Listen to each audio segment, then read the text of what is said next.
I just didn't know if this would be the exit of my career. My name is Kristina Clonan. I'm a track sprint cyclist racing for the Australian cycling team. It happened in February 2025, so it was post-Olympics. I had an issue with my back, but it wasn't one of those things where it was just all at once and that was the problem. Pretty much what they diagnosed was that it was fluid in the L3, so essentially like a stress fracture. And it just went from 100 to 0 within 2 weeks.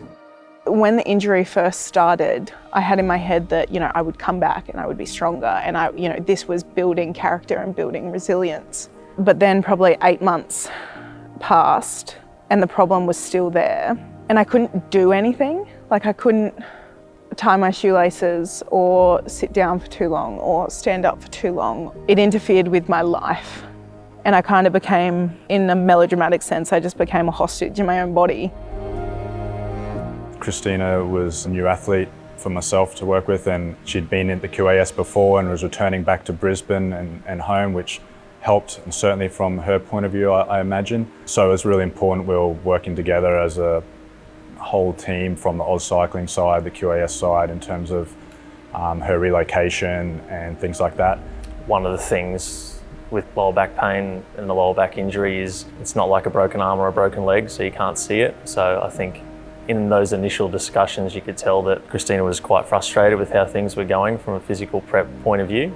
I think early on was really just understanding what she could tolerate, and then looking towards what we could give her that would allow her to progress, but without, allowing her to fall off the cliff and be back at square one. I guess I just didn't know what was going to happen to me. I'd stepped away for a whole year, and to have 12 months of interrupted training, not being able to put a flow together, regressing and then improving and then having a little regress, it was just a constant, I want to say dance, but it felt more like a battle. And I just didn't know where I was going to pop out the other side, and if I was going to pop out the other side, or if this would be the exit of my career.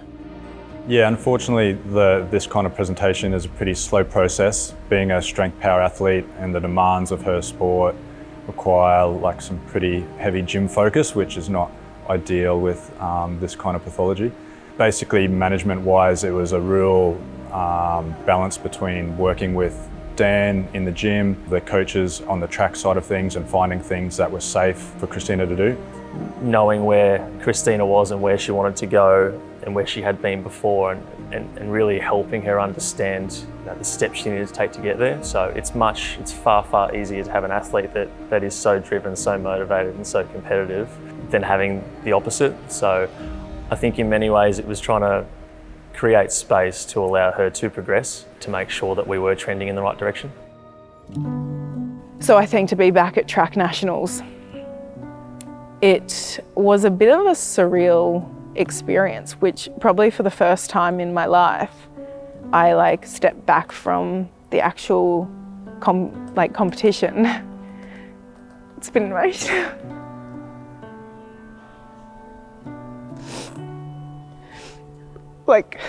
Having the capacity to step back from this competition and just look at all this, all the people in the infield and all the people that are striving for this goal that I've been striving for 10 years.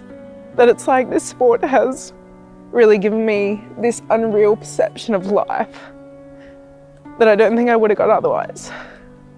I definitely didn't count it as an achievement. It just became something that I needed to do, to then go on and race internationally and do all the other things that were on my horizon. But I think to come back, it's coming back to the first time that I made the Queensland team, and you put on your Queensland skin suit, and it means something.